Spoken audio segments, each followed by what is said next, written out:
Welcome to LOA Today. Walt Thiessen and life coach David Bartkey here. Today is Sunday, February 25th, 2018, our weekend daily dose of happy. And David, it's wet and rainy, and it's a kind of day where people would say, well, I think I'll just stay in and hunker down. And we're going to go out and look at open houses. We're going to meet new friends. So we're ignoring the weather today entirely. How about you? Yes, absolutely. Yeah, it's funny that you mentioned that because I've been doing these daily law of attraction quotes that I've been sending out to people that sign up for it. Oh, nice. And I thought, it's raining out today, and usually people, when it's rained, they're like, it's raining. They go into this low vibration thing because it's raining. So I purposely put in my quote today that thought to, I'm so thankful I get to experience a rainy day. Very nice. And even with, a lot of times people, it's Monday, tomorrow's Monday, oh, God, get back to the grind, blah, blah, blah. So, no, switch that. I'm so thankful tomorrow's Monday. I'm so, I don't know, that's just what I do, because it just reminds me, you know what, I am thankful that I'm still here and that I get to experience a rainy day. You know? That's a good attitude. That's the kind of attitude that no matter how it works out, you're appreciating the good part of it. Because there is a good side to a rainy day. I mean, certainly the plants love it. They need it. The plants do need it. Yes, they do. Yes, they do. They need it a lot. The little critters that need the water. And we need it later on, too, because as we're approaching spring, we need that water because it greens things up. It makes everything so beautiful when we're outside. But that's kind of interesting, though, how, sometimes there's this, mass consciousness about certain things, and it's wait a minute. It's okay that it's a rainy day. It's okay there's a snowstorm. Yeah. It's okay, whatever it is. I'm thankful I get to experience that. I'm still here, you know. Unfortunately, not everybody woke up this morning that gets to experience this wonderful day. But I do, so I'm thankful for that. That is very true. It is completely true. So good stuff. So there, yeah, that's right. Take that, all you low vibration people who put down the rain. Well, here's another thing for all those low vibration people. We exceeded our 25,000th play, 25,000 plays since we started measuring in November 2016. So in the course of, 14 months, 25,000 plays. And fantastic. I'm looking forward to the day when we have 25,000 plays in a day. Yes. Well, that's congratulations to you, because even though we all participate with you, you're really the one who's promoting it and doing everything. So thank you, Walt. Well, thank you very much. But I can't take all the credit because none of this happened until I brought all you guys on board. So, that it's a team effort, and that's the way I see it. It's completely a team effort. Yeah. So what other wins do you remember that you had this past week? Oh, it's been... People have told me they like when we share our wins. So. It's been quite a week. I mean, I think probably the biggest part is that we're now among the co-hosts doing 3 Abraham books. You and I, of course, are doing The Astonishing Power of Emotions. Wendy Dillard and I are doing The Law of Attraction. And then this past week, Cindy and I started doing Money in the Law of Attraction. So I'm being Abraham to death here. It's wonderful. Well, that's good. It's good. I'm getting an in-depth education doing this. I mean, I understood most of the concepts pretty well before, but this really in-depth study is really taking me to places I had not experienced before. So, yeah, this is good. This is all very, very good stuff. And this is going to make a nice difference within yourself as well, because you're reading all this wonderful information. So, not to mention the impact it's going to have on the podcast. I was serious when I said we're going to get to 25,000 plays a day, and that's going to happen. It's happening because of what we're doing here. It's happening because of the emphasis, because of all this intense study, because we are all focusing in such a positive way on it. I have to tell you, all 5 of you guys who are my co-hosts, all of you have been telling me this show is going to just take off. It's going to be huge. And every one of you actually believed it more than I did. So I have to thank you guys, because your belief is helping to make this happen. Seriously, your belief is helping to make this happen in a big way. And your participation, I mean, the stuff that you guys contribute on those shows is great. So when I say my daily dose of happy and your daily dose of happy, it really is for me. And the impact that it's having on listeners is also huge on learning. For instance, this past Thursday, Louise and I met one of our fans, somebody who's been listening since about the time you came on board. His name is Dave. He's a real nice guy. He's a real estate agent in his, I'd say, mid-30s or thereabout. And just a really positive, upbeat guy who we had a great conversation with him, and it was just great, talking to somebody who is a regular listener. And you could just tell that from everything he said how much he loves listening to what all of us say and the byplay. He loves the fact that we will read from the books and then we'll discuss it, and it's all very positive and upbeat. Yeah. He loves that. He thinks that's great. So, and we're meeting another one today. You may remember that Tom and I started doing the Tuesday night podcast 2 weeks ago, and we wanted to do it to give people a chance who wanted to call in but couldn't during the week. Right. A time and a chance when they could do it. Well, our first caller that first night was a woman named Lucy, who had also contacted me through the Facebook because she also lives in my area. And Louise and I are meeting her this afternoon about 2 hours after we finish the show. So this is good stuff. Fantastic. And I actually just started a Law of Attraction meetup group for people in my area. So very nice. If there's anybody that lives in northern New Jersey or in New Jersey, you don't mind driving here, if you look up the Essex County Law of Attraction meetup, I'm actually going to have March 11th, which is a Sunday in the afternoon. We're going to have our first Law of Attraction meetup. So I did it about a year ago for a while, and it was great. So I thought, I miss doing that. So I started it again. And that's great because it does attract, obviously, people in my area that are into the Law of Attraction. And it was great. We all talked about the different Abraham ideas and people's own ideas, and it was just really great to me, like-minded people in that way. So Essex County, that means you're actually close enough that if people from New York City wanted to come, they could come. That's not all that far. They could, yes, absolutely.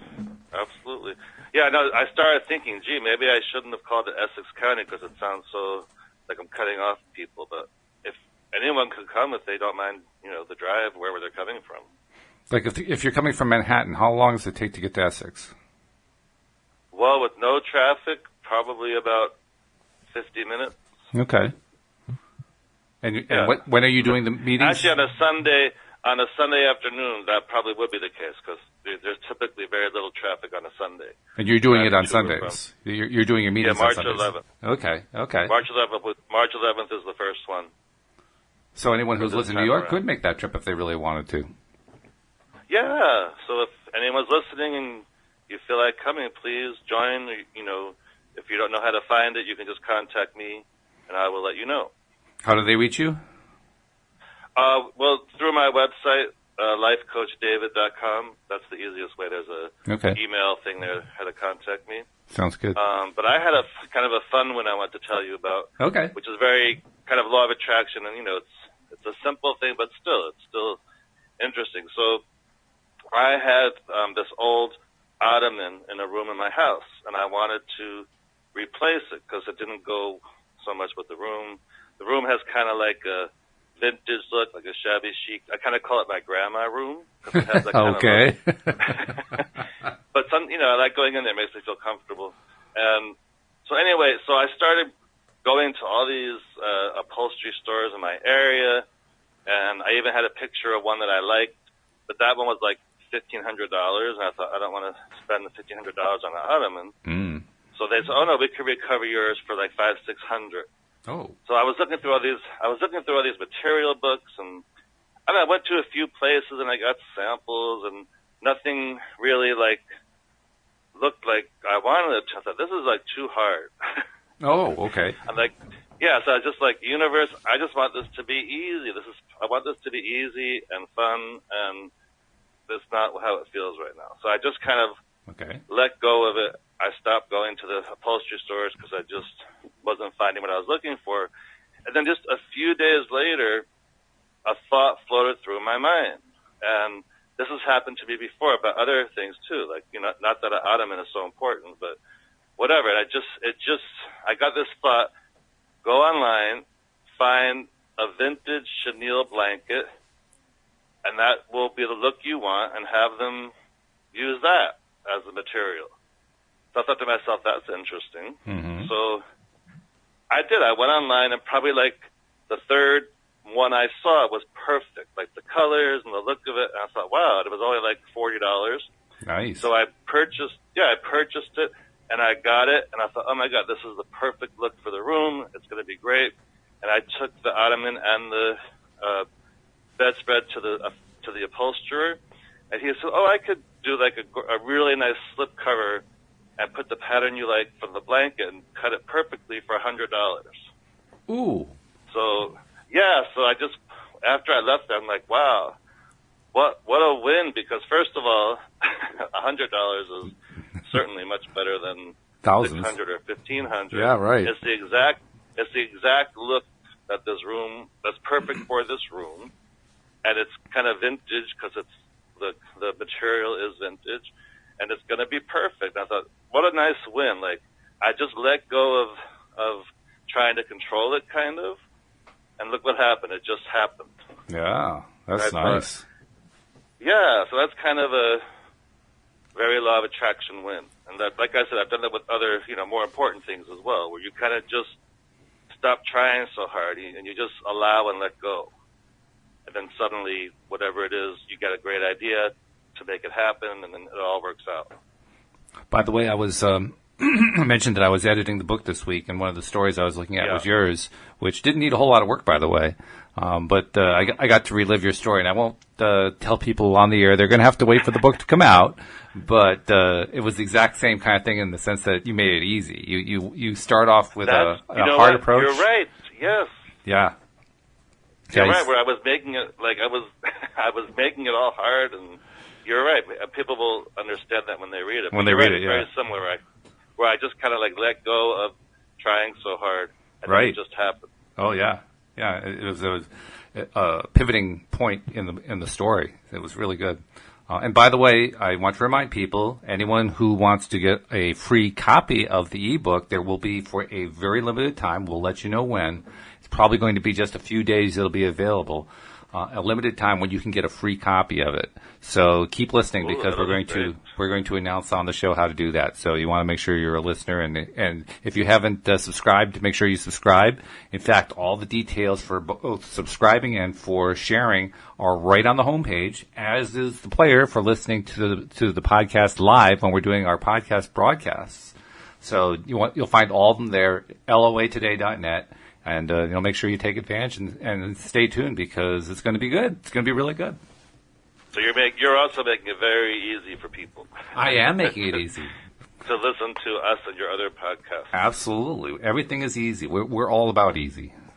And I would say the other win that stuck out from my week is I can't share them because they're private, but several of my clients had really major wins. Nice. Like things they wanted to manifest and such, and I was just like, wow, that is, even though it's not my personal win, I'm still considering it a win because they were using what they learned from coaching and such. So I thought that is so wonderful. So I'm going to count that as a win for me as well. And I think I mentioned this once before, but it's been a while, so I'll mention it again. The authors of this book that we're doing are the co-hosts of the show. You, right. Joel, Tom, Cindy, and Wendy, and myself, as well as other law of attraction coaches and life coaches, and a few other people who are just major practitioners without actually being a coach. And the ones that are by you guys, by my co-hosts, are phenomenal stories. I just finished editing Joel's story, which he had actually told once on the podcast about, I'd say like a year and a quarter ago. And right. just a blow your mind kind of a story. And after I was done editing it and reread it again, I was blown away all over again. This is a story that, again, I won't tell you the details. It is from his practice, but all the names have been changed, all the details have been changed so that the privacy of the person involved is maintained. But it's a story about a kid. And this kid, when you read the story, David, it's going to absolutely blow your mind. You're going to be stunned by what this little kid did. Just stunned. That's all I'll tell you. Sorry, you're going to have to wait to get the book. But I can't wait to read all the stories because they're just so affirming in how powerful law of attraction is. Oh. And how powerful the perspective is. That's the big thing that I've been learning from Abraham, how important perspective is. In fact, I've learned it from all of you guys because each one of you has a different perspective. And they're all good perspectives. What do you mean by that? What do you mean by that? By perspective? Yeah. Well, perspective is the point of view that you have or that anyone has when they experience or look at what goes on in their lives. And more importantly, it's the position that they take from that perspective. The perspective is, in my mind, is completely tied up with whether or not they decide to look at the horrible stuff going on or the wonderful stuff going on. The perspective. So you're saying it's a choice. It's always a choice. Well, the perspective is always a choice, right? Yeah. That's what Abraham's been teaching me, and that perspective is incredibly powerful because not only does it change the way we look at what happens in our lives, it changes what happens in our lives. Absolutely. Yes. It actually physically affects events. And I was struck by that when just yesterday, I was looking online at a YouTube video, or actually I guess it was an audio with superimposed images of an Abraham workshop. And underneath the video, there were, how every once in a while you get the naysayers who leave comments and debunk and all that kind of stuff. Yeah. And this one guy had gone on and on. He had left like 4 or 5 different comments. I think his name was Stephen. And Stephen had left all these long worded comments and, basically trashing the people who were believing this, saying, oh, you're delusional, you're schizophrenic and all this other stuff. It's going on and on and on and on and on. So I'm looking at the stuff, and I actually responded to each of them in a way of saying, well, okay, you're saying that we are resistant to something, but you're not saying what we're resistant to. What are we resistant to? And then another one, I was like asking questions about his thing to get him to be more specific instead of just ranting. And of course he didn't, the one time he replied, he said something like, I want you to listen to this closely. And then he went on another rant, didn't have anything to say about the question I had raised, So it was clear he was off in his own little world. But I was thinking to myself, what a difference between where he's at and where I'm at. Because there was a time when I was in that place.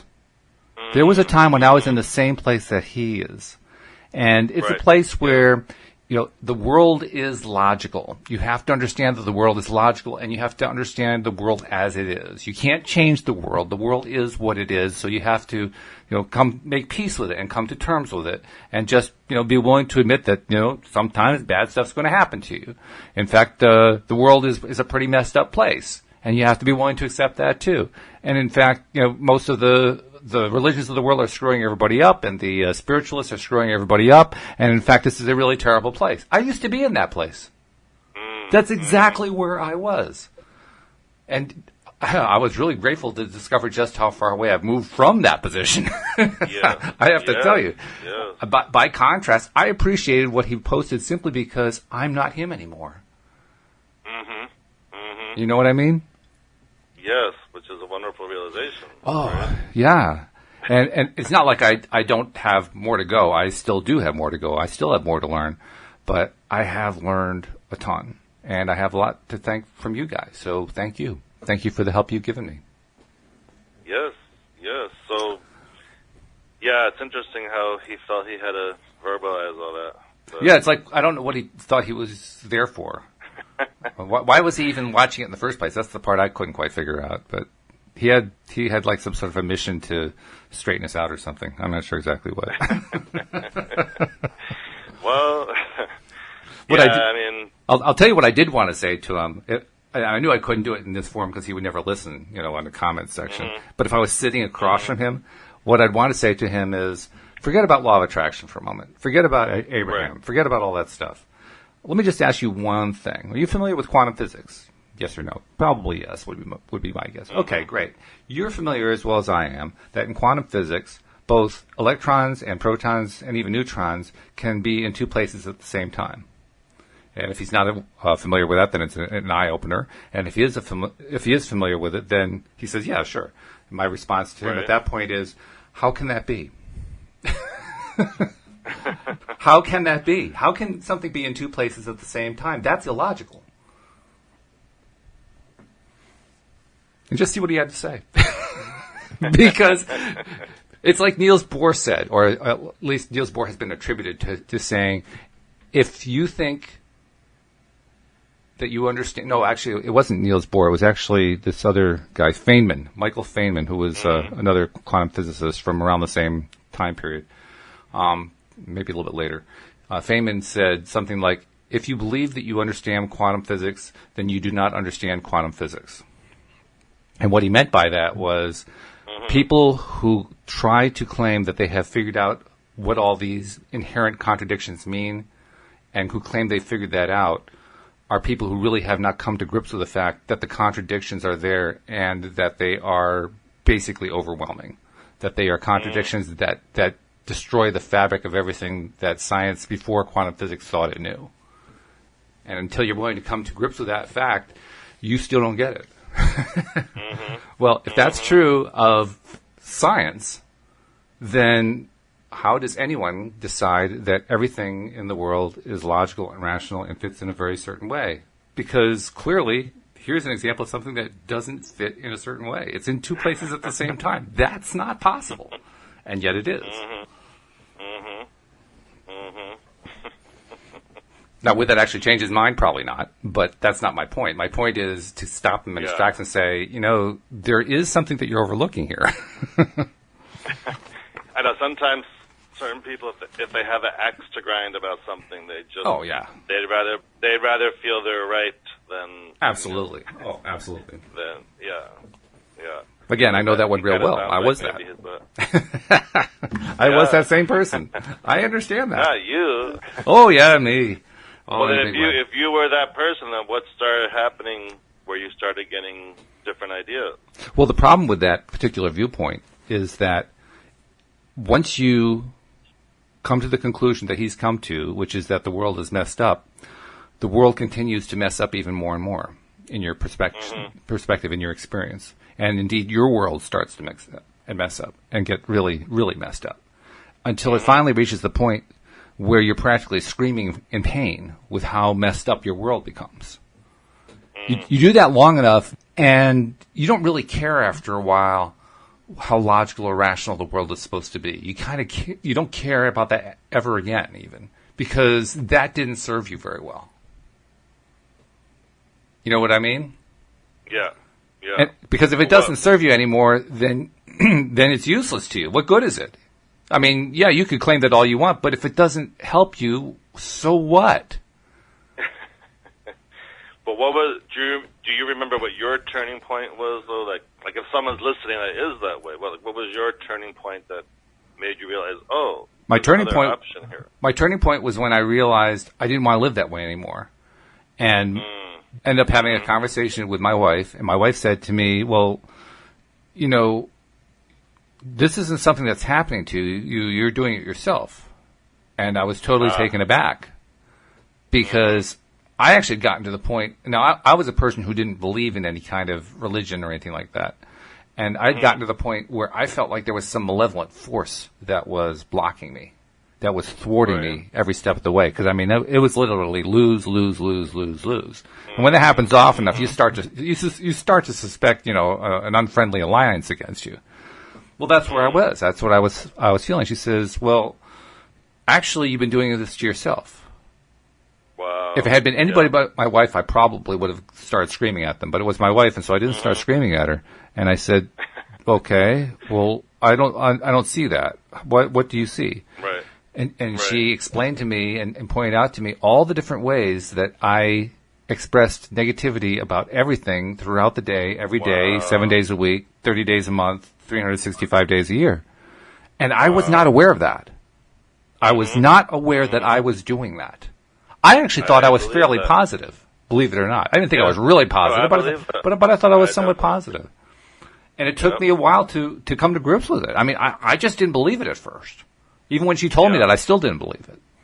But I had to pay attention to myself for a while, and watch for a while, and realize, you know what? She was right.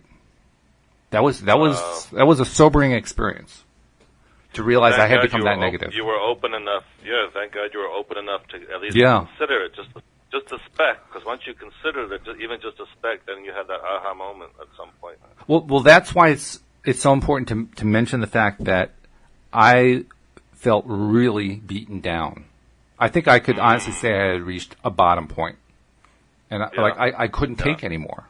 So I was willing to listen to almost anything at that point, no matter how crazy it might sound, just because what I thought was working wasn't working. It was working against me. You know, I had all these evil demons coming after me, right? So I had to do something. Yeah.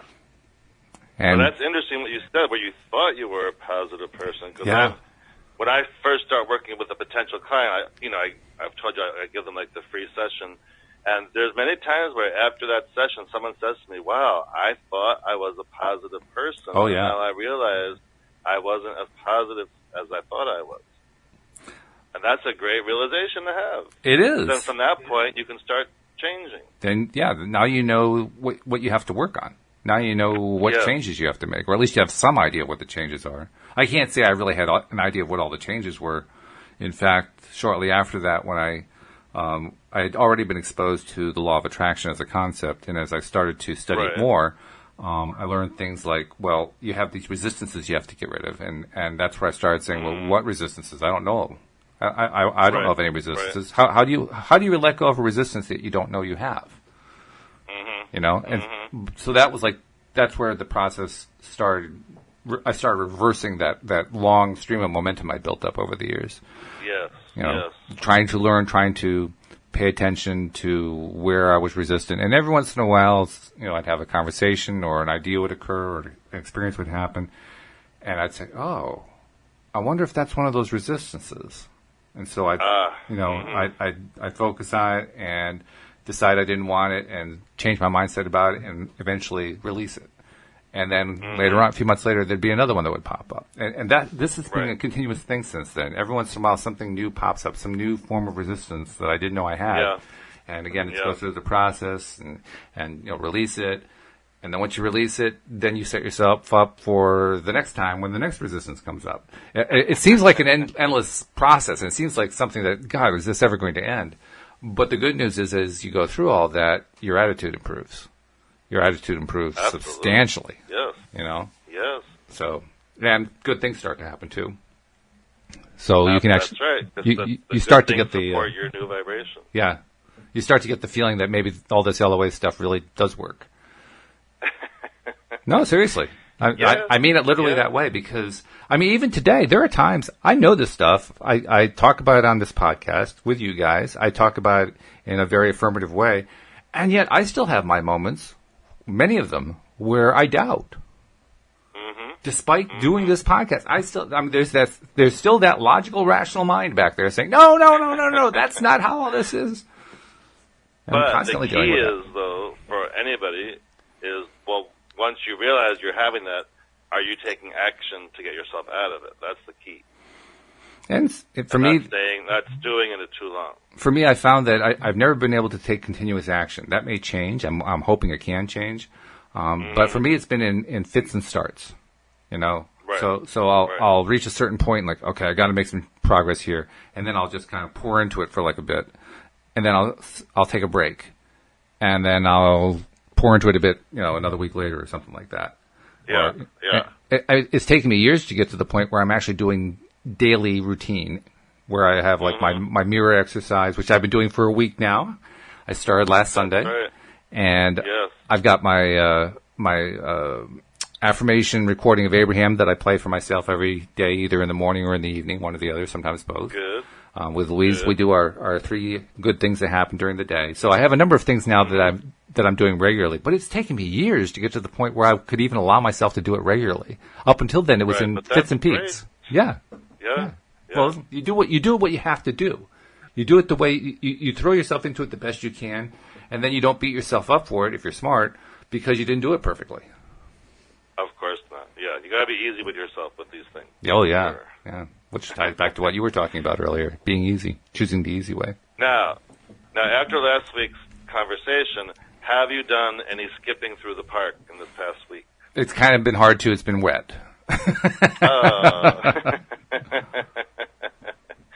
Oh well. I guess that's a better question. More in the spring, probably. Probably, yeah. It's funny you remember that, though. That's great. No, I think that's great that you're confident enough to say, I'm gonna have fun and do this. I don't care. Well, it's all about aligning your thoughts, and actually that's the next section that we're on in the book, because we're finishing up Chapter 5 of The Astonishing Power of Emotions, Let Your Feelings Be Your Guide, by Esther and Jerry Hicks, also known as The Teachings of Abraham. And this section is called, It is All About Aligning Your Thoughts. So let's finish this chapter up. It says, so you have now read several times in the beginning pages of this book our words that you must allow yourself to keep up with that which you are becoming, if you are to live the joyful life that you have come forth to live. This important premise is not only the basis of this valuable book, but it is the foundation of your joyful life experience. We do not see many of you taking issue with the idea that when you do not have enough of something that you want, your desire to have it is even more amplified. And no one questions that once you have identified that you really want something, you would feel better in the having of it. But there is a very important distinction that we want you to understand that will help you mold your life into that which pleases you. This is a mental process, not an action process. It is about aligning your thoughts. It is not about taking action in order to achieve results. Wow, now that's hard for people to really get, because they were used to learning, and everyone says, "Oh, you have to take action. You have to take action." Well, you know what I've done with that one? I did this pretty early. I decided that focusing on a mental process was taking action, and that made me feel better. That's true. That's a good way to look at it. Yeah, that's the way I've looked at it, and it has helped, because now I feel like I'm not just sitting by waiting for something to happen. I'm actually doing something. Yeah, but that concept, Douglas, where all you have to work hard for this, or you have to take this action to make that happen. It's just a different way of. It's a different what you told yourself is good. It's a different type of action. And the funny thing is, it is a kind of working hard. Because I've been working hard at this. I've been really applying myself as much as I can to learn how to do all this stuff and how to understand all this stuff. So in that sense, it is hard work. It's actually pretty easy. I'm sitting in an armchair. I mean, how hard is that? But but they're talking about the more physical, right. Yeah. So it says, when your life causes you to realize that you want more money, we are not suggesting that you get another job or change your activities in some way to get more money. When your life causes you to desire that you have 50 pounds more body weight than you desire, we are not suggesting that you go on a strict diet or begin intense exercise to reduce your weight. When you are unappreciated at work, we are not suggesting that you confront someone demanding more appreciation, or that you quit your job and try to find another position where appreciation is offered more easily. Allowing yourself to become what life has caused you to desire is not about action. It is about the aligning of thought energies. It is about focusing your attention in the direction of your desire rather than looking back at the current conditions that have given birth to your desire. And while you may very well eventually become inspired to some action, it is the alignment of thought energy, a vibrational alignment, that you are seeking. When you achieve vibrational alignment, any inspired action will feel wonderful. Without the vibrational alignment, any action will feel difficult. With the vibrational alignment, your every effort will yield wonderful results or return on your time. Without the vibrational alignment, the outcome of your effort will be disappointing, resulting in discouragement as you conclude, this just doesn't work for me. Kind of a down note to end the chapter on, actually. Oh my goodness! But that's interesting. What vibrational alignment? So, someone listening, how would you describe if you are in vibrational alignment or not? Yeah, that's where I wish they had a glossary for these books, because that would be really helpful to go look that up. Vibrational. I finally learned that vibrational alignment means we are all vibrational beings. We all vibrate. We're all vibrating. And in that vibration, we give off vibration. We give off vibration through our thoughts. We give our vibration through our actions, through our deeds, through the things that we pay attention to, and so on and so forth. So what is vibrational alignment? Well, it's alignment with our inner being. And the reason it's vibrational alignment is our inner being is like the non-physical side of ourselves. We have the physical side and the non-physical side, two different pieces of the same us. And that non-physical side of us is a side that also vibrates. Interestingly enough, it can vibrate differently from the physical self. So what is vibrational alignment? It's where the inner self and the physical self vibrate at the same rate and in the same way. Whereas, which feels what? That would feel what? Yeah, I'm getting there. Sorry. That's all right. Which is the desired state to be in, because when you're in that vibrational alignment, it feels good. In fact, that becomes an understanding of what emotion is. Vibrational alignment is where your emotions feel good. You have all the happy and joyful and positive and optimistic and hopeful type emotions. Whereas when you're not in alignment with your inner being, that's where you have all the bad emotions. Depression, anger, hatred, discouragement, whatever it might be. So the point is, when you're in vibrational alignment, you have happy, positive emotions. When you're out of vibrational alignment, you have negative emotions. And that's actually good news, because if you want to know whether you're in alignment or out of alignment, all you got to do is check your emotions. If your emotions are good, you're in alignment. You don't even have to work at it.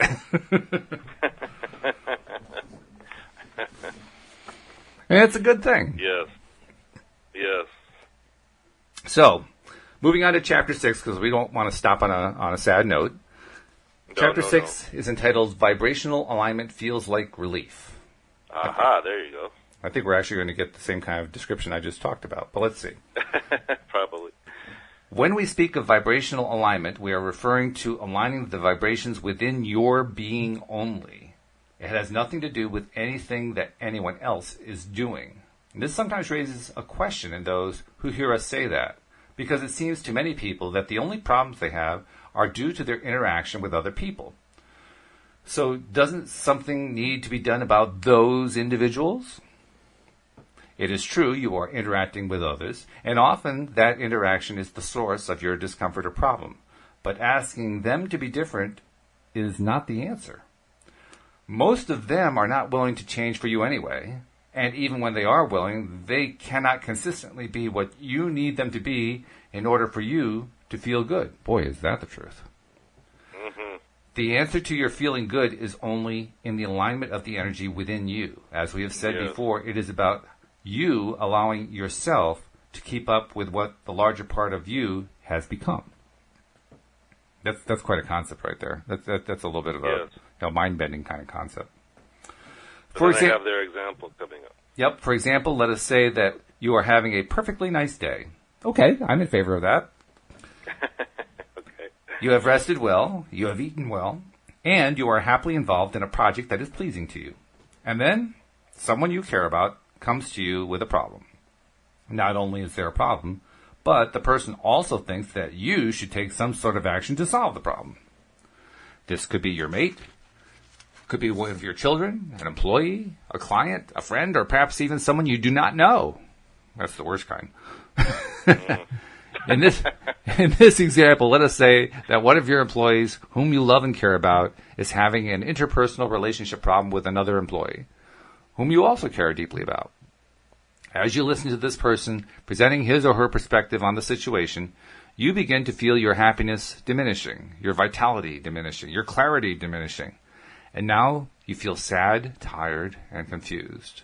You listen politely, and your mind races to find solutions. You find yourself relating to what this person is telling you as you hear his or her description of the situation, and you begin to feel overwhelmed as you realize that you really do not have enough knowledge or time to gather enough information to make a rational decision about how to solve this problem. You want to gather the information, perhaps talk with others involved in order to get a clear view of the situation, but as you take the action of more discussion and begin to make the suggestions for changes in policies or activities, you feel worse still. The more you listen and discuss, and the more people you talk with about the situation, the more powerless you feel as you realize that you cannot begin to unravel the situation and get to the bottom of it. And while you have the power to make sweeping decisions, in fact, if they were employees, you could fire them all and begin again with a fresh and willing new group. Despite that, you can feel the futility of that action as well. While you usually are not aware of it at the time, a wonderful opportunity for expansion is occurring. Because in the midst of this uncomfortable turmoil, you are giving birth to expanded rockets of desire. With every part of this situation in which you know what you do not want, a counter rocket of desire is launched, and the broader, non-physical part of you has become a vibrational match to that expanded desire. And the discomfort that you are feeling right now, which seems like a response to what your employee is complaining about, is actually the discord between your current thought of what has gone wrong and the expanded desire that your inner being is newly embracing. Boy, is that a different concept from what we're used to. I mean, that's not even close to what most of us think, right? Absolutely. I mean, when was the last time anyone went into a meeting in a company and said, you know what, my inner being and I are not in agreement about this? Oh, my God, that would be amazing. Of course, people would be looking at you like you're nuts, but... Yeah, have you seen the psychiatrist for the company yet? Like, the net would drop and you'd be carried away. They're coming to take me away. But imagine how much better companies would be if they actually did that. Can you imagine that? God. That would be amazing. I mean, how many fights would be stopped before they even got started? Wow. Yes. Right? Because that's what happens in these kinds of meetings. They turn into fights very often.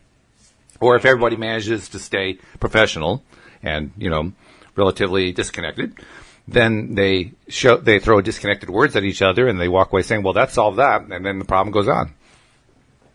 Right. Which is kind of pointless when you think about it. Or you get the situation where, like what Joel was telling me about. I don't know if you ever heard Joel's story, but he, of course, was doing the podcast with me up until the point that you took over. And the reason he had to leave was he had been offered a really cool opportunity. Now, Joel is not only a life coach, he's also a psychotherapist, licensed psychotherapist. And he uses LOA in his practice. Well, he had been invited by a person who was starting a new health center, a new therapy center, to come in and run the center using his principles, using the methods that he used in his practice. And he thought, whoa, this sounds pretty good. And he met with the people who were going to be on the board, and they were all on board, and there were some people there he knew. These were some pretty high-level people in the Richmond, Virginia area. Some of the top medical professionals, some of the top psychotherapeutic professionals. I mean, it was quite a powerful group. So, I mean, how could he resist? He had to take this on. It was like, this is great. And he was going to get a part ownership of it and all that kind of thing. So it was a pretty sweet deal. On top of that, he had, a few months before, brought a young man into his home, a foster kid, and he was in the process of getting ready to adopt that kid. So, I mean, his life had really, become very, very busy. And that's why he had to leave the show. Well, fortunately, he did come back. One of the reasons he was able to come back is it turns out that the guy who was the money behind this new clinic that they were opening, it turns out the guy was actually a bit of a micromanager. And saying that he was a bit of a micromanager was a bit of an understatement. So literally, they would have meetings about having meetings. Oh, my goodness.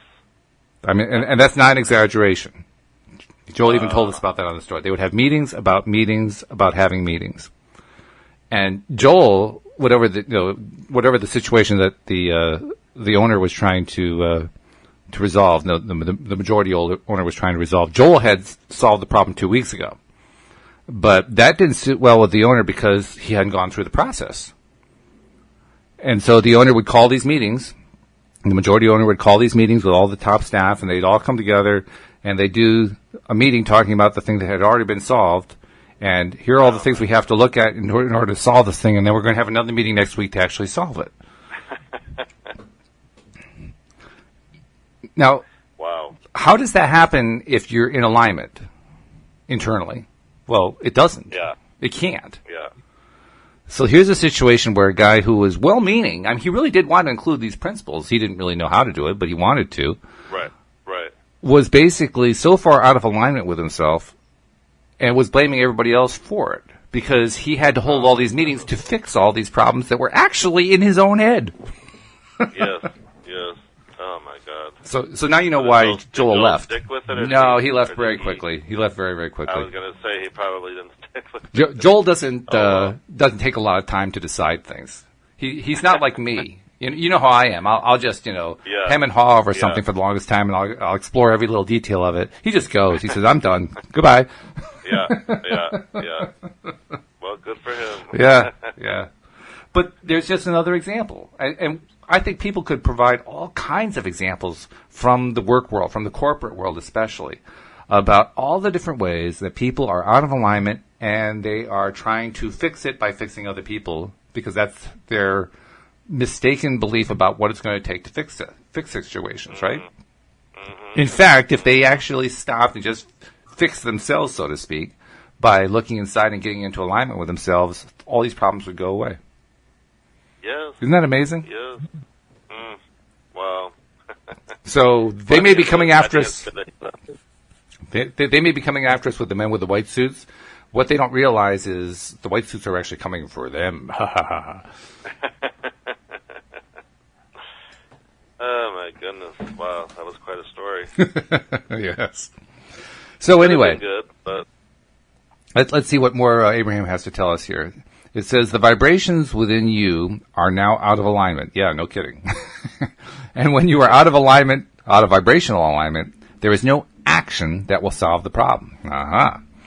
You will not find effective actions or words or even thoughts or ideas from your place of misalignment. In fact, any of that which is attempted from your place of misalignment will only serve to make matters worse. How often does that happen? If we were standing in your physical shoes, our every effort would be pointed toward one result. We would be looking for a way, anyway, to feel better. We would do our best from where we stand to find a way of finding some sort of emotional relief about this unsettled subject, because when some relief is discovered, you are on your way to alignment of energy. Yes. That is true. I mean, boy, oh boy, that would eliminate like 98% of all corporate meetings. I mean, wouldn't it? Yes, but even if you take it to a personal level, just when you deliberately start reaching for a better thought, giving yourself some relief, it does feel better. It does feel better. You just have to allow yourself to do that. Like, it's okay to do that. And most amazingly, problems go away when you do it. Yes. That seems impossible. We're the opposite. That seems impossible, but that's what happens. Yeah. And most people will stew in it, and they'll call their friends and complain about it, and they'll call their whatever and complain about it and complain about it and complain about it, when they could have spent all that time just reaching for better thoughts and feeling so much better about it. It's a weird thing. I mean, we do that, don't we? We are experts at retelling the bad story over and over again. Oh, yeah. In fact, that's one of the things. I used to be politically active. I no longer am. And my political activism, if you will, was more in the lines of a libertarian. So I was an outsider. I mean, I was neither liberal nor conservative, neither Democrat nor Republican. So, I was always going to be the loser anyway. And I made sure of it because I, like every other libertarian I knew, was constantly harping about how bad this thing is or how bad that thing is, how bad this government decision is or how bad that government decision is or this bad policy or that bad policy or this bad law or that bad law. And then one day I had a sort of a aha moment, an awakening, a realization. Yeah. And I tried it on myself, and I knew I was onto something. So I tried it on somebody I knew who was also a libertarian. I said, I want you to tell me about a libertarian position that does not involve saying where something is wrong. Interesting. And he couldn't do it. Wow. When he did do it, he came out with, well, I'm in favor of reducing the role of government. I said, no, that's negating. You got to say what you're going to do positively. Mm-hmm. Oh, well, I'm in favor of cutting taxes. No. That's negating. You got to say positively what you favor, not what you're against. Well, I'm in favor of smaller government. No. That's what you're against. What are you in favor of? And we did this for like a half an hour, and it finally dawned on him that he had no idea what he was in favor of. Oh my goodness. And indeed, that's true for almost all libertarians. Not all, but almost all libertarians, particularly the activist variety. They can't tell you what they're in favor of. In fact, I remember trying this one time on a relatively young libertarian, and he was determined to say that he was in favor of stuff. So he found some stuff to be in favor of, and what it amounted to was like legalizing pot, and I kind of gave him that one. That was sort of positive. And I said to him, so, okay, you want to legalize pot. So let's see, how much support do you think you're going to get from the broader population for your policy by saying you want to legalize pot? And he gave me this really wild answer that didn't correspond with reality at all. And I said, well, good luck with that. And I'm thinking, wow, I was actually stuck. And I didn't even care about legalizing pot myself. I didn't care one way or the other. It just wasn't important to me. But I thought to myself, that's the best that a libertarian activist can give me as an answer. He wants to legalize pot. Like, whoa. No wonder libertarians don't get anywhere. Of course, it wasn't until I explored it even further that I realized it had nothing to do with being libertarian or liberal or conservative or socialist or communist or anything else. What it really had to do with was we're focusing on problems. We're focusing on problems. Right. We're focusing on problems. Well, guess what happens when you focus on problems? Do you get solutions? No, you get more problems. you don't get solutions. And even in today's political climate, I'm not particularly politically inclined, but just from a law of attraction point of view, like 90% of what people talk about is what's wrong. The problems. And it's just like, oh my God, you're just making it worse. My favorite argument that they make, particularly the more activists among them, is they say, well, if you don't pay attention to this stuff, your head is buried in the sand. I love that argument. I just love that one. Because my reply is, nope. Yours is the head that's buried in the sand. If you pull your head out of the sand, what you'll realize is these problems only exist because you pay attention to them. You keep focusing on them, and therefore you keep making more and more of them happen. And that's where I get the cross-eyed looks like, what the frig is this guy talking about? Yeah, most people won't get that. Yeah. But I enjoy it anyway. Because I have a contrary nature. Our listeners will get that, so that's fine. So anyway, we're on to the next section. We've got 2 more sections left in the chapter. I don't know we're going to get them all done, but we'll go as far as we can in the last 7 minutes or so. We can probably get one more done, yeah. We can probably get one more. So it says, putting your canoe in the stream. Now, this is an important concept. This is one that they talk about a lot. Imagine putting your canoe with oars already inside in a river and floating on the current, and then deliberately turning your canoe upstream and paddling with all of your strength against the flow. And as we see you in your boat paddling very hard against the current, we ask, what do you think about turning your canoe downstream and going with the current? And most reply, turn downstream? Oh, well, that just seems lazy. But how long can you keep that up, we ask? I'm not sure, most answer, but it is my duty or responsibility to figure that out. And then if we were to visit long with most people, they would go on to explain, this is just what we all do here. It's what my mother did and her mother before her. Anyone who amounts to anything works diligently against the current. All trophies and monuments are erected to honor those hard-working people who stayed strong against the current. And anyway, people often remind us, there are even more rewards after we die for those who work hard like this. And as I read this story, I say to myself, we're crazy. But that's not what it says. What it says is, we want you getting more efficient at fighting the current, your muscles get stronger, your boats become sleeker, and you discover more effective oars. And always, we listen patiently as we hear a variety of versions of the same general theme of justification for paddling upstream. But then we always explain what we consider to be the most important thing that our physical friends could ever hear from us. Nothing that you want is upstream. Yeah, that's big. Nothing that you want is upstream. The reason we are so certain that nothing that you want is upstream is because we understand the stream. We have seen it in its origin, and we watch it as it increases in size and speed. We know what the current is and why it flows the way it does, and we understand where this stream will lead you if you will but allow it. Because this is the stream of life. and it was in motion before you came forth into your physical body. And from your non-physical perspective, as you set forth your intentions to be here on this planet, in this body, you added to the current of this fast-moving stream. And now, focused in this physical body, you continue to add to the current of the stream by sifting through the data of your life and coming to personal conclusions about what you do not want, which produces the natural asking for what you do want. For with every asking, whether of great or small importance, you add to the speed of the current of the stream. Whenever your life causes you to ask for something beyond what you are living, the non-physical part of you rides that rocket of desire and literally becomes the vibrational fulfillment of your request. Every question you ask causes a formulation of an answer, and your inner being focuses upon that answer. Every problem you face causes a formulation of a solution. First time we've heard that word in a while. And your inner being not only focuses upon that solution, but also literally becomes it vibrationally.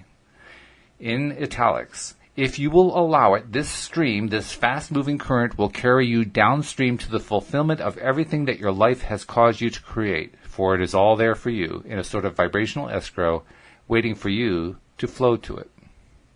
Wow. Now that's also another big thing to really get. It is, and even those who get it don't get it all the time. I mean, we get it much of the time, but not all the time. You have to remind yourself. Yeah, you have to we remind do. yourself. Like, We do. Like, oh, this feels too upstream. Let me go more downstream with this. Let me make it easier. And how do we know whether something feels upstream or downstream? I'm asking you. That's not a rhetorical question. Oh. Well, you know, because if something feels upstream, it feels difficult. It feels hard.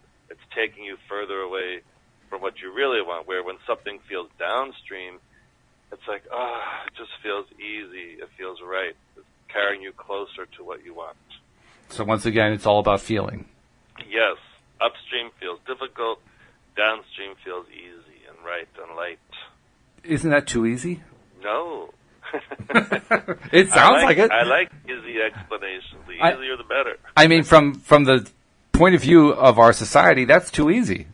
Well, to me, that feels like a relief to me to get that. It does. It does. This feels too upstream. I need to make this feel more downstream. Let me let go. Let me forget about it. Let me do something to make this more downstream. But you know what I mean. I mean, this is a very common occurrence in our society, among our culture, where we want to work upstream. And it's hard to imagine that there's a downstream that you can just float to, and you don't even have to work. You just float to it by just allowing it. That's hard when you're used to being a hard worker. It is.